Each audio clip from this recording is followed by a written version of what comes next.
Hello students, how are you? कैसे हो? आज करते हैं 1.8 टॉपिक। 1.8 टॉपिक है मोल कॉन्सेप्ट। तो स्टूडेंट्स आज मोल कॉन्सेप्ट को समझते हैं। What is mole concept and molar mass. But पहले हम करते हैं mole concept. Clear students? What is mole concept? अब देखो स्टूडेंट्स, ऐसा है कि हम कुछ चीजें खरीदने जाते हैं तो क्या करते हैं, 1 डजन है तो हम क्या करेंगे, 12 पीसीस आएंगे हमें। कोई और भी है ऐसे 20 पीस है, या 144 पीस लेना है, 140 पीस है, तो हम पीसीस को यहाँ पे लेते हैं। अगर ग्रोस को लेंगे तो 20 आइटम्स आएंगे, अरे सॉरी, स्कोर को लेंगे तो 20 आइटम आएंगे, ग्रोस को लेंगे तो 144 आइटम आएंगे। तो ऐसे अलग अलग हमारे यूनिट्स जो है, जो कोई भी चीजों को कैलकुलेट करके देते हैं। क्लियर है? अब देखो, हम बात कर रहे हैं यहाँ पे एटम, मोलेक्यूल और पार्टिकल की। हम किसकी बात करें? एटम, मॉलिक्यूल, पार्टिकल की बात करें। अब देखो, उनको लेना है हमें, तो हमें थोड़ी ना बार बार ऐसे काउंट करना पड़ेगा। इतने छोटे छोटे छोटे है तो उसको काउंट करने में कितना टाइम लगेगा हर बार में। तो ऐसे सिंबल ले लिया एक बड़ा सा, जिसको कहते हैं मोल, बराबर है, एक ले लिया और इसको मोल कहते हैं। क्वांटिटी, जिस क्वांटिटी ले लिए जिसको कहते हैं मोल, और सिंबल ले लिया है हमने एसआई यूनिट में 7 नंबर का हमने एक क्वांटिटी ऐड करें। क्लियर है? अब ना मोल, व्हाट इज मोल? तो कि मान लो कार्बन 12 ग्राम से, उनका हमने कैलकुलेशन किया मतलब उनके अंदर जो पार्टिकल आइटम जो भी थे उसको हमने काउंट किए, जितने भी थे, तो वो मुझे मिले। देखो टेक्स्ट बुक में लॉन्ग लॉन्ग मेथड दिए, पर मैं डायरेक्ट मेथड बोल रही हूँ, और फिर से टेक्स्ट बुक की लॉन्ग मेथड भी हम करेंगे। तो 6.022137 इंटू 10⁻23 एटम मोल।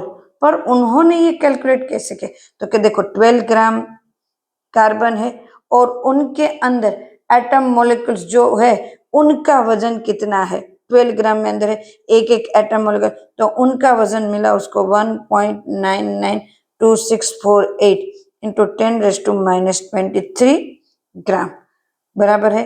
कार्बन 12 एटम की बात कर रहे हैं, इनके अंदर कार्बन 12 मतलब 12 ग्राम से, और हर एक ग्राम से एक एक कंपोनेंट को करो तो उनका वजन उनको इतना मिला। अब ये करने के बाद भी उनको यही आंसर मिला। फिर उन्होंने एक एक एटम्स मॉलिक्यूल्स को काउंट किया, तो एक एक एटम मॉलिक्यूल को काउंट किया तो उसका आंसर मिला उसको 6.100। फिर उसने सिर्फ डायरेक्ट कार्बन में, कार्बन का 12 ग्राम, इसके अंदर उसको इतना मिला। फिर हाइड्रोजन H2 के बराबर है 2 ग्राम्स, इनके अंदर भी उनको इतना मिला।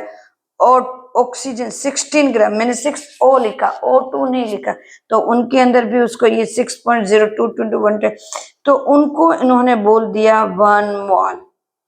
मतलब किसी का भी 1 मोलिकुलर मास लेते हैं तो उनके अंदर उसका कैलकुलेशन करें तो एटम मोलिक्यूल मिल रहा है 6.02 इंटू 10⁻23। अब इतना लंबा नहीं लिखते, 6.022 इंटू 10⁻23 इतना ही लिखते हैं, बिकॉज हर बार लॉन्ग लिखने की जरूरत नहीं होती। Clear students? नाउ अब क्या हुआ कि अब ये तो बड़ी जो भी साइन मिली वो बड़ी है, इसको बार बार लिखने की जरूरत है, तो उसको एक सिंबल भी दिया जाए। जैसे टेम्परेचर को T सिंबल दिया गया है, बराबर है। जैसे मास को हम किलोग्राम में लेते हैं तो इसको भी सिंबल, क्योंकि ये 7 क्वांटिटीज के लिए हमने लिए क्वालिटीज वाइज, तो उसको हमने एवोगैड्रो ने फाइंड किया, तो उसके ऊपर से उसको एक एवोगैड्रो कांस्टेंट करके दिया गया, क्योंकि एवोगैड्रो ने फाइंड किया तो Na लिखते हैं।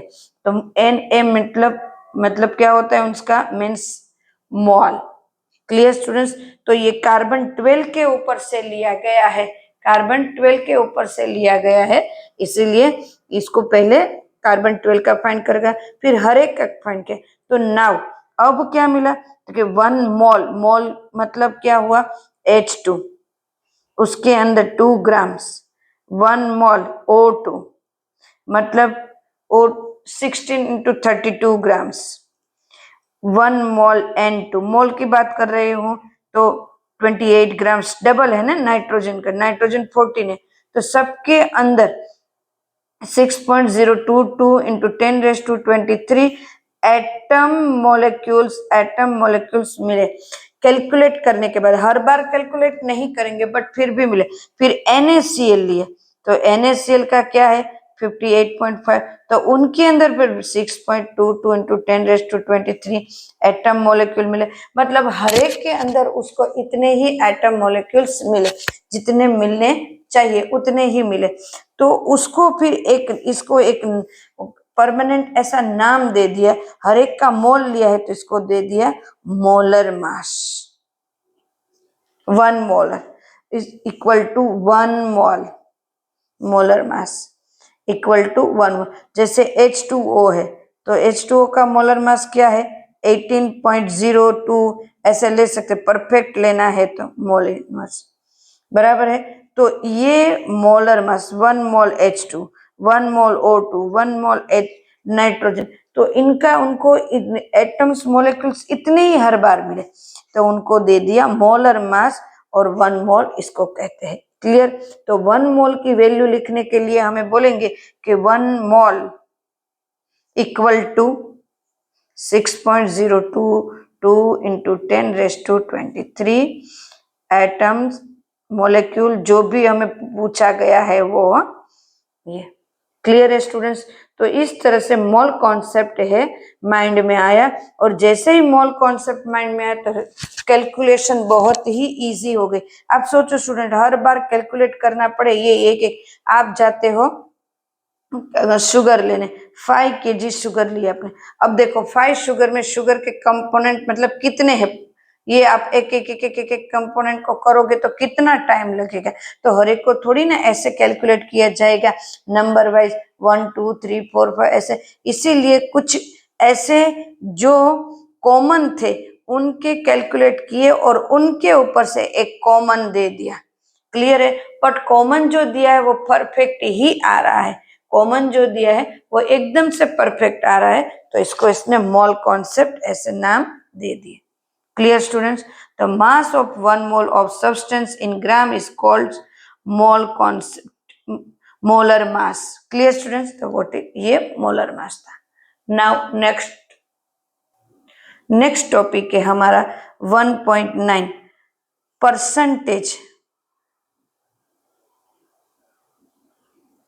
कंपोजिशन।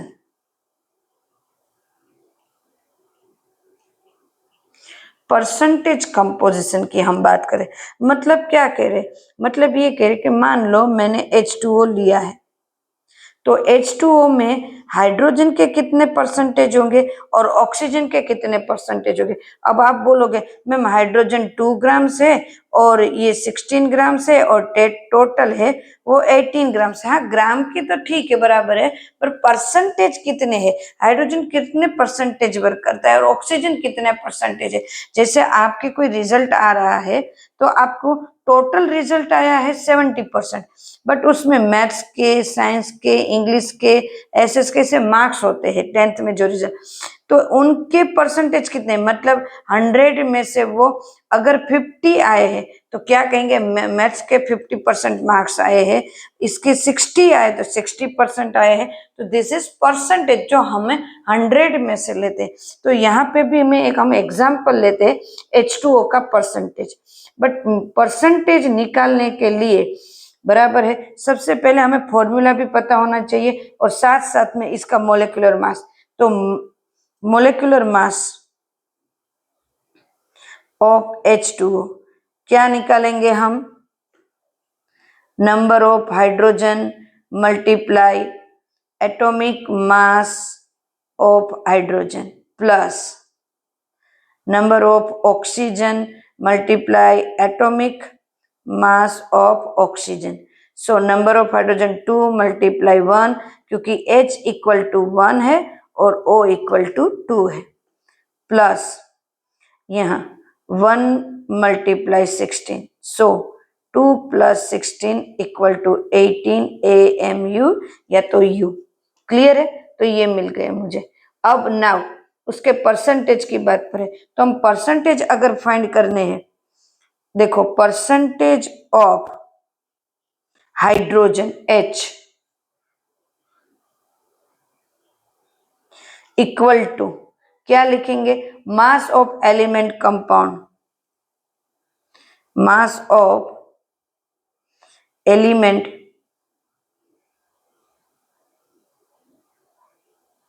ऑफ कंपाउंड, कंपाउंड में कितना है वो N, molar mass of compound multiply 100। क्यों 100? क्योंकि हम परसेंटेज की बात करें। तो अब हाइड्रोजन का कितना है, हाइड्रोजन का मुझे मिला है 2 बराबर है, साथ साथ में मोलर मास मिला है 18। क्लियर है स्टूडेंट्स? और परसेंट और 100 मल्टीप्लाई 100 तो मुझे मिला 11.18 मिलते हैं। क्लियर? एकदम से हाइड्रोजन का इतना 2 ही है ना, 2 मास, इस कंपोनेंट में हाइड्रोजन का मास 2 है तो 2 टोटल मास नीचे। उसी तरह percentage of oxygen, mass of element और कंपाउंड अपॉन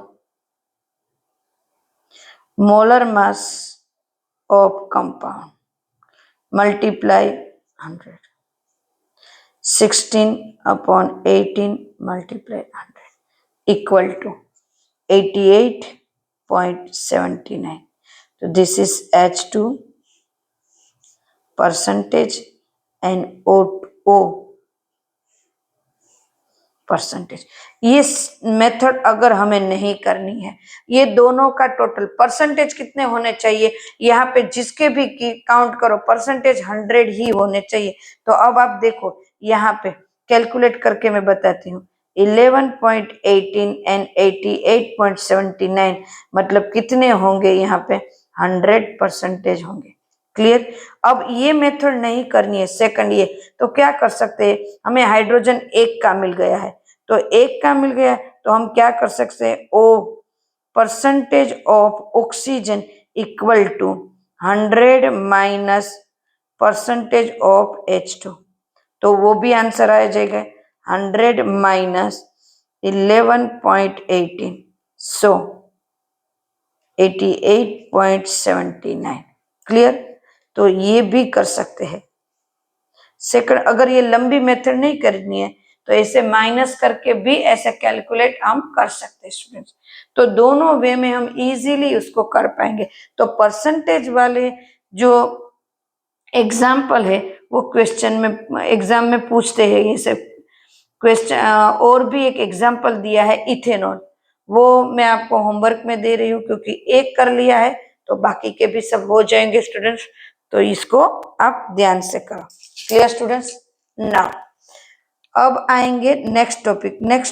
नेक्स्ट ऐसे वीडियोस में हम लेंगे, ये वीडियोस को यहाँ तक लिमिटिंग रिएजेंट एंड स्टोइकियोमेट्री ले लेंगे नेक्स्ट वीडियोस में। Okay student, take care, bye.